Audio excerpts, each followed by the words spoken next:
Добър ден! Добър ден на всички фена на футбола. Днес сме тук да направим обзор на кръга, който предстои в Лига Европа.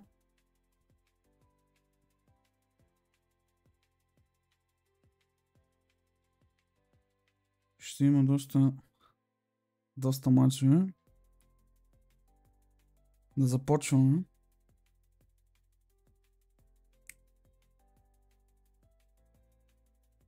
Първият матч е Мидтjylland и Штурм Грац.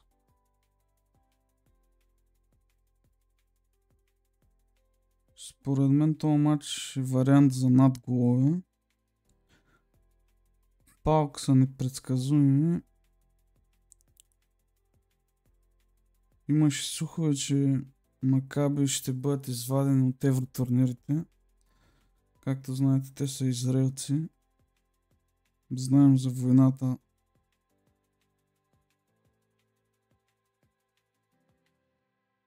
Следващия матч е Цървена звезда Селтик.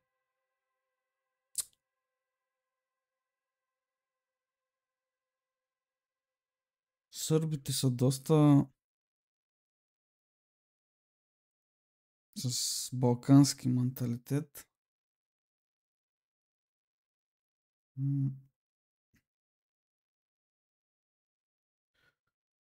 Съдия на този матч е Радо Петреско от Румъния. Средно има по 4.63 жълти картона на матч.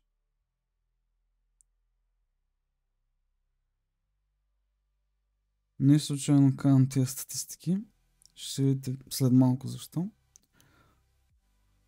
Динамо Загреб и Фенербахче. Фенербахче уволниха Жозе Мориньо. Назначиха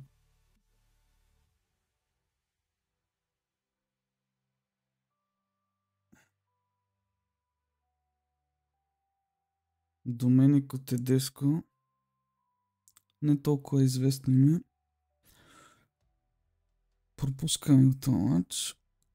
Стигаме до Малмио и Лудогорец.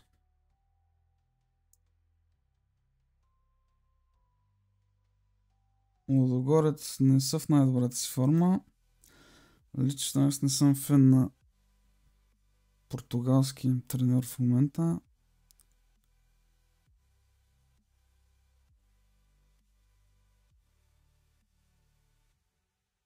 Матча клони доста на единица. Не бих пробвал голове. Просто не ми харесва как играе Лудогорец. И очаквам смяна на треньора. Ница Рома.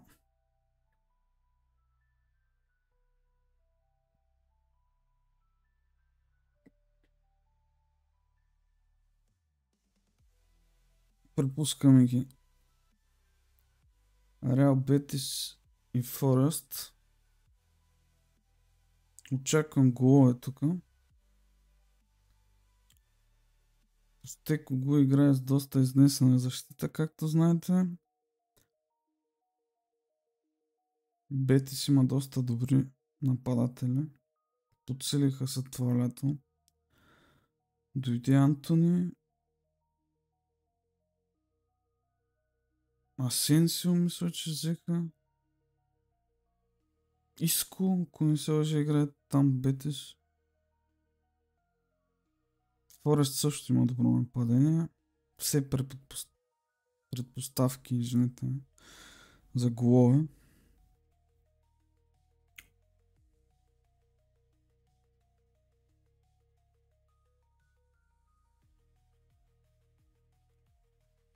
Фрайбург, Базел също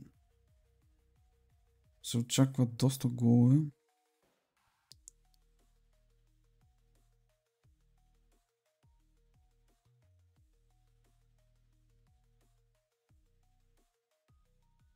Брага и Фейнорд го пропускам аз, не ми хареса този матч.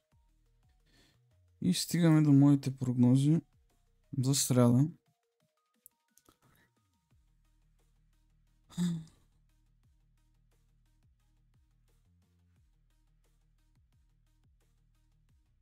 Бетис, Нотингъм Форест на 2,5 гола, оценен на 1,75 в Бетано. Фрайбург Базел на 3,5 гола.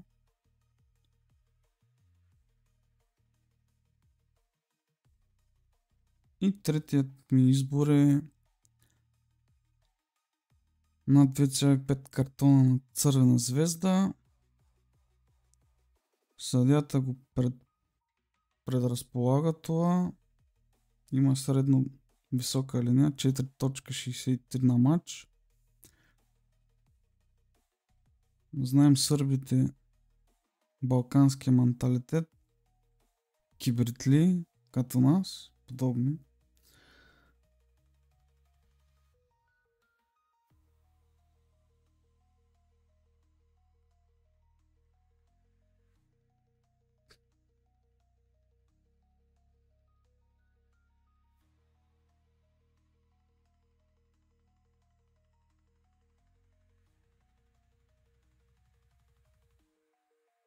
Продължаваме с мачовете от четвъртък.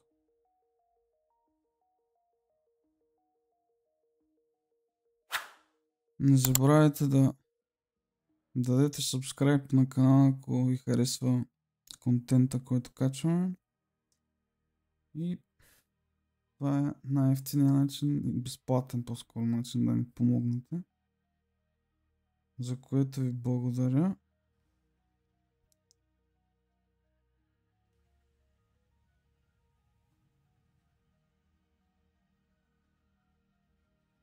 Go Ahead Eagles, Steaua Букурещ. Steaua Букурещ са в огромна дупка. Редуват доста слабо представяне.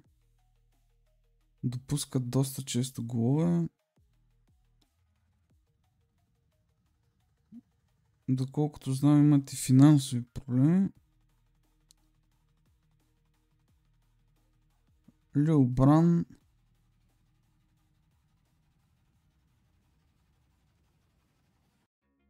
го пропускаме.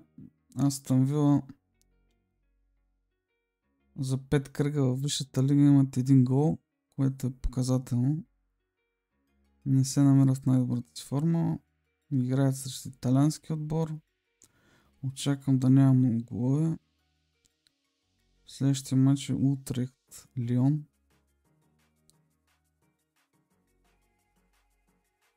Може би могат да се прот голове тук, но аз би ги пропуснал. Ференцварош и Пилзен. Това не е лош вариант за картони, всякът се замислям. Унгарци и чехи. Не знам. Рейнджърс Генк. Звучи ми като голове този матч, но Рейнджърс не са в най-добрата си форма. Генк също.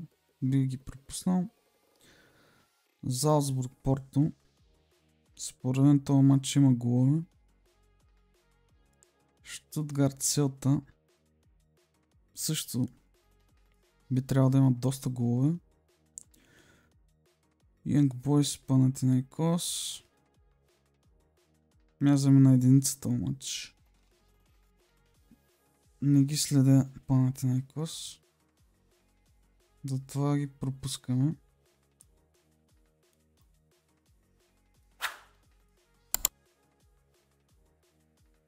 И моите прогнози за четвъртък са Go Ahead Eagles, Steaua на 2,5 гола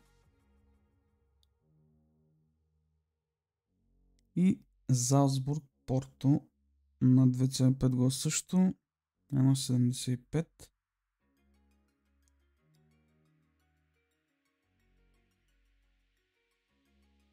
Не обичам да давам знаци, затова не бих дал Young Boys. Други варианти за голове са Штутгарт и Селта. Утрехт Лион също. Който иска може да ги играе тях.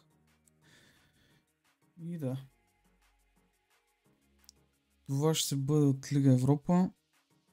Успех на всички залагащи и до следващия епизод.